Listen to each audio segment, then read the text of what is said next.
الحكيم إن الدين عند الله الإسلام صدق الله العظيم وصدق رسوله النبي الكريم ونحن على ذلك لمن الشاهدين والشاكرين والحمد لله رب العالمين.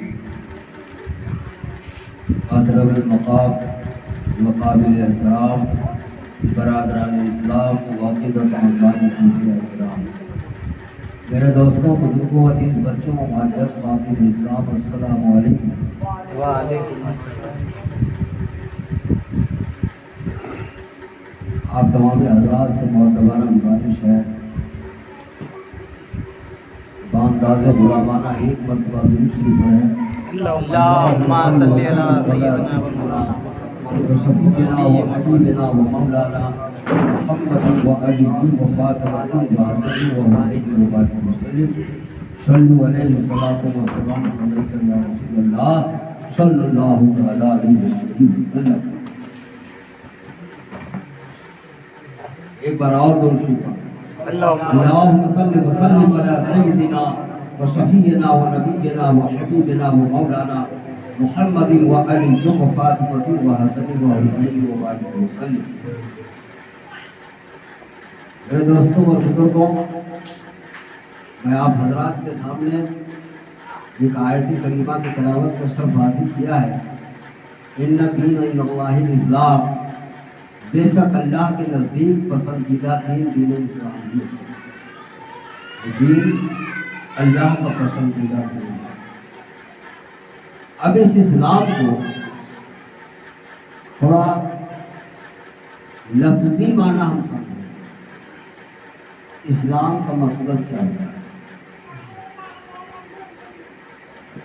اسلام سلامتی سے بنا ہے، یعنی پیغام امن کو اسلام کہتے ہیں. اسلام پیغام امن کو کہتے ہیں، یہ شانتی کے پیغام کو اسلام کہتے ہیں، امن و سلامتی کو اسلام کہتے ہیں.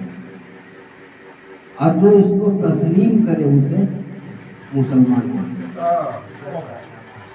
جو اس کو تسلیم کرے اس کو مسلمان کہتے ہیں.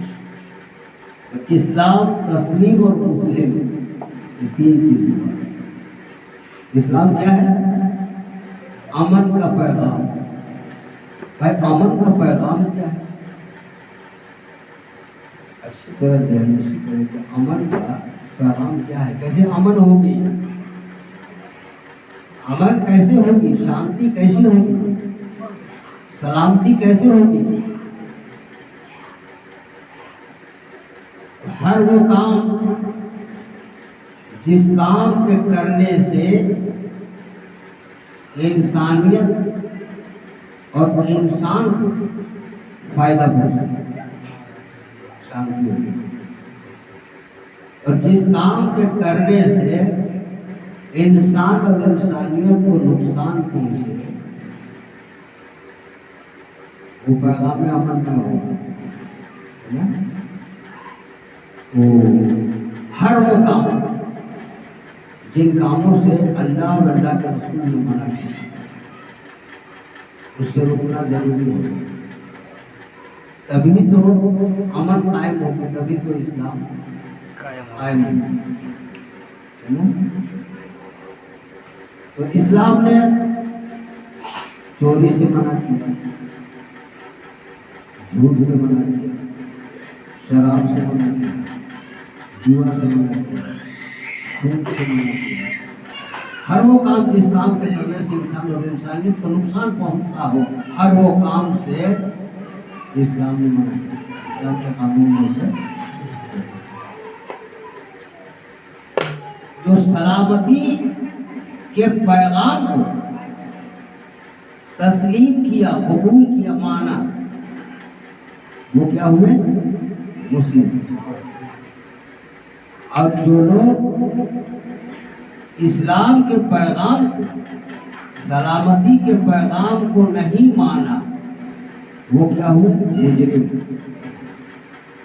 تو مسلم اور مجرم، تسلیم کرنے والے کو کہتے ہیں مسلم، اور نہیں تسلیم کرنے والے کو، نہیں ماننے والے کو کیا کہتے ہیں؟ مجرم۔ اب مجرم اور مسلم یہ دونوں ایک کبھی نہیں ہو سکتا۔ پتہ چلتا ہے کہ جو مسلم ہوگا وہ مجرم نہیں ہو سکتا، اور جو مجرم ہوگا وہ مسلم نہیں ہو سکتا۔ مسلم اور جرم یہ دونوں کا میل نہیں ہے۔ مسلم اور مجرم میں یہی فرق ہے، جو فرق مسلمان اور کافر میں ہے وہی فرق ہے، اسی فرق کو بتایا گیا۔ تو مسلم جو ہے وہی مومن ہوتے ہیں، اور مجرم کا تعلق جو ہے وہ کفار و مشرکین کے ساتھ، وہ لوگ ماننے والے نہیں ہے نا۔ اب کن کاموں سے روکا گیا تھا؟ جن کاموں کے پردے میں انسانیت کی برائی چھپی ہوئی تھی، جس کے وجہ سے انسانیت سسکتی تھی، بلکتی تھی، انسانیت کاغذ تھی، انسان درندہ بن چکے تھے۔ یہ اسلام نے یہ شانتی کا پیغام دے کر، اسلام نے سلامتی کا پیغام دے کر، سکھ شانتی کا پیغام دے کر وہ ایسا قانون لاگو کیا کہ جن کاموں کے کرنے سے انسان اور انسانیت کو نقصان پہنچے وہ کام نہ کیا جائے، اور جن کاموں کے کرنے سے انسان اور انسانیت میں نفع ہو، انسان اور انسانیت کو فائدہ پہنچے وہ کام کرنے کا حکم دیا۔ اسی کو امر بالمعروف و نہی عن المنکر کہتے ہیں۔ قرآن کا فیصلہ ہے امر بالمعروف و نہی عن المنکر، کچھ کاموں سے روکا گیا ہے اور کچھ کاموں سے منع کیا گیا ہے۔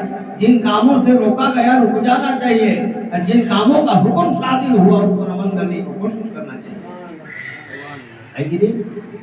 اب آدمی کرتا کیا ہے؟ دونوں کر رہا ہے، کہ جن کاموں سے روکا گیا وہ بھی کر رہا ہے، اور جن کاموں کا حکم دیا وہ بھی کر رہا ہے۔ جھوٹ بھی بول رہا ہے، جھوٹ سے روکا گیا ہے، لا تقربوا الزنا لا تاكلوا الربا، جھوٹ مت بولو، سود مت کھاؤ کہہ رہا ہے۔ یہ سود بھی کھا رہے ہیں، جھوٹ بھی بول رہے ہیں، روزہ رکھ رہے ہیں، جھوٹ بول رہے ہیں۔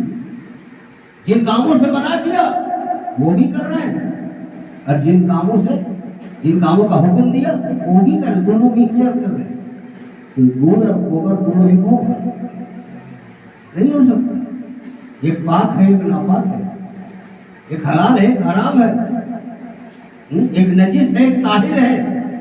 تو طاہر اور نجس دونوں ایک نہیں ہو سکتا، جھوٹ اور سچ دونوں ایک نہیں ہو سکتا، حق و باطل ایک نہیں ہو سکتا، مومن و کافر ایک نہیں ہو سکتا، رات اور دن ایک نہیں ہو سکتا۔ یہ دونوں میں ڈفرینس ہے، انتر ہے۔ اگر آپ سے پوچھا جائے کہ آپ مومن ہیں کہ کافر، کہ آپ کیا کہو گے؟ کہ ہم مومن بھی ہیں اور کافر بھی۔ اگر آپ سے پوچھا جائے کہ پاک ہو کہ ناپاک، تو کیا جواب دو گے؟ کہ پاک ناپاک دونوں ہیں؟ کہنا ہی پڑے گا، پاک ہے تو پاک بولنا پڑے گا، ناپاک ہے تو ناپاک بولنا پڑے گا، مومن ہے تو مومن بولنا پڑے گا، کافر ہے تو پھر کافر بولنا پڑے گا، بیچ میں اور کچھ نہیں۔ چاہے مومن ہے یا پھر کافر، نجس ہے یا طاہر، حق ہے یا باطل، سچا ہے یا جھوٹا، یہی نہ ہے فیصلہ کہ ہم دونوں ہیں۔ ایسا کیسے ہو سکتا؟ تو مسلم مجرم نہیں ہو سکتا، اور مجرم جو ہے وہ مسلم نہیں ہو سکتا۔ تو اللہ تبارک و تعالیٰ سے دعا ہے کہ اللہ تبارک و تعالیٰ نے جن کاموں سے منع فرمایا اس سے رکنے کا کوشش کرے، اور جن کاموں کا حکم صادر فرمایا اس پر عمل کرنے کی کوشش کرے۔ وآخر دعوانا الحمدللہ۔